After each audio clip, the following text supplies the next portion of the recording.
कोई आदमी चोरी करेगा, उसके साक्ष्य मिलेंगे तो क्या मुहूर्त निकलवाया जाता है? ये कहीं ना कहीं अनडिक्लेयर्ड अघोषित आपातकाल है।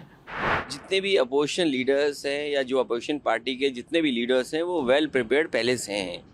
ये कोई नई चीज़ नहीं हो रही है। आप एजेंसीज का अपने पॉलिटिकल एजेंडा पूरा करने के लिए इस्तेमाल ना करें, वो लोकतंत्र के लिए किसी भी तरीके से ठीक नहीं है। तानाशाही जब जब बढ़ती है, जब जब जुल्म बढ़ता है, तब तब लोग जो है और ज़्यादा इकट्ठा हो जाते हैं ऐसे तानाशाहों के खिलाफ।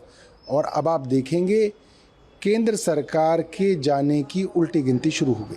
कोई आदमी चोरी करेगा, उसके साक्ष्य मिलेंगे तो क्या मुहूर्त निकलवाया जाता है? आपने ऐसे समय को तब क्यों नहीं सोचा कि जिन लोगों से आपने पैसे लेने के लेन देन करे हैं? आज ही सुप्रीम कोर्ट ने कहा सुबह, जब ये सिसोदिया जी के और सत्येंद्र जैन की सिसोदिया की जमानत के बारे में गए, सुप्रीम कोर्ट ने आज ही टिप्पणी की कि अगर पॉलिटिकल लोग हैं और सभी इन्वॉल्व हैं तो सभी के खिलाफ कार्रवाई क्यों नहीं हो रही, उनके खिलाफ कार्रवाई क्यों नहीं करते? और इनके खिलाफ सबूत हैं कि केजरीवाल से मिलवाने के लिए इन्होंने मिस्टर अरोड़ा को लेकर गए। अरोड़ा ने इनके सामने शर्त रखी कि 3 बजे तक रेस्टोरेंट खुलने चाहिए। फिर सारे 3 बजे तक इनकी शर्त पर रेस्टोरेंट खोलने के लिए अगले दिन ऑर्डर कर दिए। अरोड़ा जी ने बताया इनको 25-30 लाख रुपए दिए गए। ये अरोड़ा जी ने कहा है संजय जी को, केजरीवाल को पैसे देने की जो लेन देन हुआ है वो आमने सामने बैठकर केजरीवाल के घर ले जाने वाले वो हैं। तो जो मुलजिम हैं जिन्होंने करोड़ों रुपए का घोटाला किया शराब में, 5% से लेकर कमीशन 12% कर दिया जाए, एक्साइज कमिश्नर को धमका दिया जाए कि हम आदेश कर रहे हैं, एक्साइज कमिश्नर के 161 के बयान में हैं। तो इसीलिए मुलजिम को पकड़ने के लिए, गिरफ्तार करने के लिए मुहूर्त निकलवाया जाता है क्या? मैं पूछना चाहता हूँ आम आदमी पार्टी के लोगों से। तो केजरीवाल साहब के अंदर बेगैरत है, गैरत है नहीं। 2 बच्चों की कसम खा दी, सबको ये करेक्टर सर्टिफिकेट देते हैं। इन्होंने जितेंद्र तोमर को भी करेक्टर सर्टिफिकेट दिया, मनीष सिसोदिया को भी दिया। मनीष सिसोदिया को तो सरदार भगत सिंह बता दिया था, उनको और अपमान किया। सत्येंद्र जैन को भी कट्टर ईमानदारी का सर्टिफिकेट दिया था। तो इसीलिए न खाऊंगा न खाने दूंगा। 5000 रेड डली हैं मोदी जी के 9 साल के नेतृत्व में। 1.5 लाख करोड़ रुपया, 1.5 लाख करोड़ रुपया रिकवर हुआ है। वो देश के विकास में लग रहा है। और देश ने मोदी साहब को 2014 में लाए थे तो देश कराह रहा था भ्रष्टाचार के कारण, देश कराह रहा था काले धन के कारण जो लोगों के घरों में था। नेता भ्रष्टाचार करते थे, लूटते थे, साक्ष्य ना मिलने के कारण बरी हो जाते थे। तो इसके कारण से अब वो नहीं होगा। अब ना खाऊंगा ना खाने दूंगा जो पीएम साहब ने कहा, उसको लेकर ईडी सीबीआई ईमानदारी से काम कर रही है।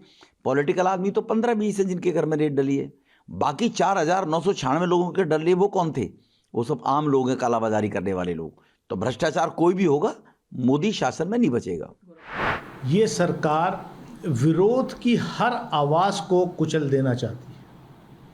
इतनी भयभीत और अपने आप को इतना असुरक्षित महसूस कर रही वाली ये सरकार लगातार ऐसी हर आवाज़ को जो इनको एक्सपोज करता है या जो इनके खिलाफ तथ्यों के साथ, आर्ग्यूमेंट के साथ बोलता है, तो उसको, उस हर आवाज़ को ये दबाने का काम कर रहे हैं, कुचलने का काम कर रहे हैं। संजय सिंह राज्यसभा में थे, वहाँ से उनको सस्पेंड किया गया क्योंकि लगातार सरकार से जवाब मांग रहे थे कि मणिपुर के अंदर जो महिलाओं के साथ जो रेप की घटनाएं हुई, जो उनको निर्वस्त करके घुमाया गया, सरकार को अच्छा नहीं लगा।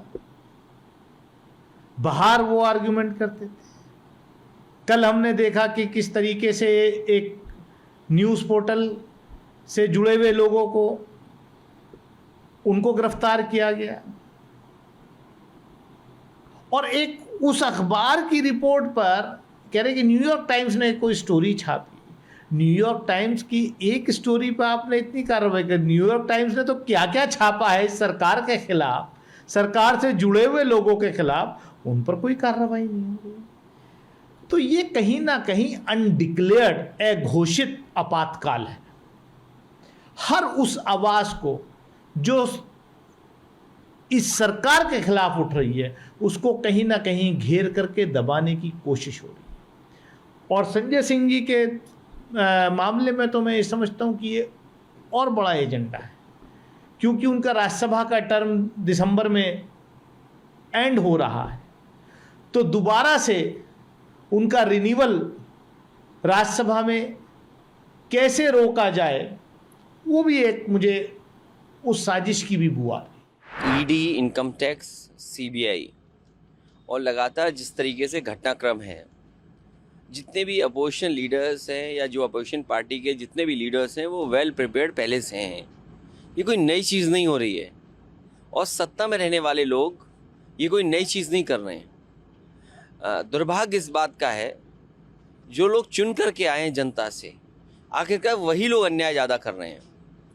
याद रखें कि इस तरह का अन्याय और इस तरीके से जो कार्रवाइयाँ होती हैं हमेशा सरकार को कमज़ोर करते हैं और वो पॉलिटिकल पार्टीज़ जनता को फेस नहीं कर सकते, क्योंकि जो वो पॉलिटिकल पार्टीज़ आज सरकार में इसलिए हैं क्योंकि जनता ने उन पर भरोसा किया था। क्योंकि 10 साल में महंगाई बढ़ गई, बेरोजगारी बढ़ गई, जो सपने दिखाए थे वो पूरे नहीं हुए, इलेक्शन मैनिफेस्टो पूरा नहीं किया, 100 स्मार्ट सिटीज़ नहीं बने। और अगर हम याद करें 2014 वादा तो ये किया था कि नए शहर बनाएंगे, ना नए शहर बने, ना स्मार्ट सिटीज़ बने, बेरोजगारी बढ़ी है, किसान की आय दोगुनी नहीं हुई, बिजली का बिल महंगा है।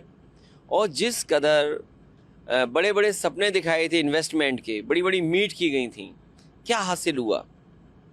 जब कोई चीज़ हासिल नहीं हुई तो पॉलिटिकल पार्टीज़ के लीडर्स को बदनाम करने के लिए और उन पर पहले से जो कार्रवाई कर रही है अपने अधिकारियों से उनको फंसाने के लिए, सरकार में रह करके कौन सा अधिकारी किसको नहीं फंसा देगा?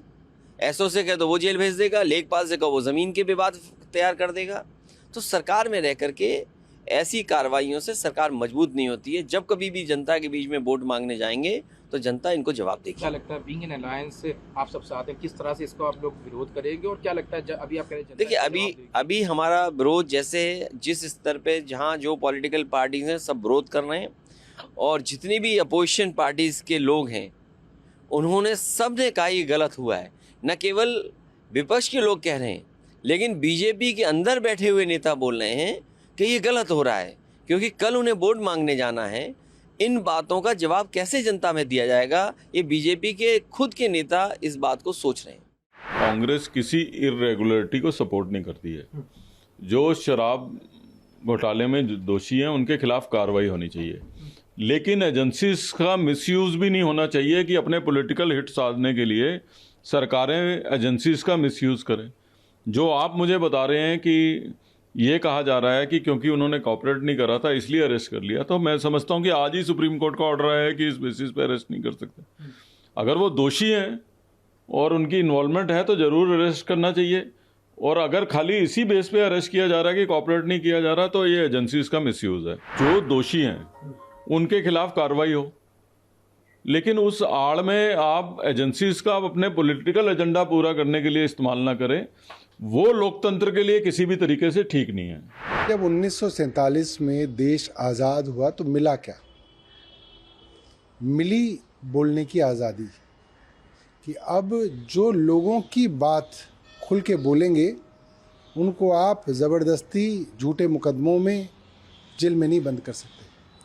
सड़क, पुल, रेल तो अंग्रेज़ भी बना रहे थे 200 सालों से। ऐसा नहीं है कि अंग्रेज़ों ने सड़क नहीं बनाई देश में, उन्होंने सड़कें भी बनाई, पुल भी बनाया, रेल भी बनाया, सब कुछ बनाया, मगर देश में आज़ादी नहीं थी बोलने की। जिसको चाहा उसको जेल में बंद कर दिया, जिसको चाहा उसको फांसी पे लटका दिया। वो आज़ादी हमें 1947 में मिली। आज देश की वो आज़ादी ख़त्म हो रही है।